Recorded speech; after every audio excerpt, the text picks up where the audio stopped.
আজকে ক্লাস 6-এর প্রথম পর্যায়ক্রমিক পরীক্ষার ইতিহাসের ইম্পর্টেন্ট প্রশ্ন আলোচনা করা হলো। কনিষ্ক কত সালে সিংহাসনে বসে? এফ কি? কত খ্রিস্টাব্দে মেহেরগড় সভ্যতা আবিষ্কৃত হয়? সিটাডেল কি? মহেঞ্জোদারো কত খ্রিস্টাব্দে আবিষ্কৃত হয়? হরপ্পা সভ্যতার লোকেরা কোন কোন ধাতুর ব্যবহার জানতো? কুষাণ সম্রাটদের মধ্যে শ্রেষ্ঠ কে ছিল?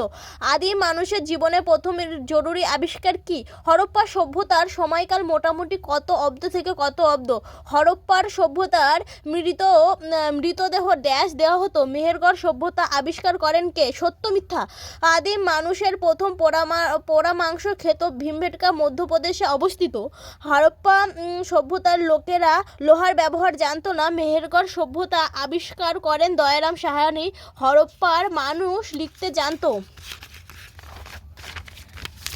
তারপরে বলেছে 2-এর জন্য টিকা লেখো। লুসি কি? ভীমবেটকা কি? ট্যারো কি?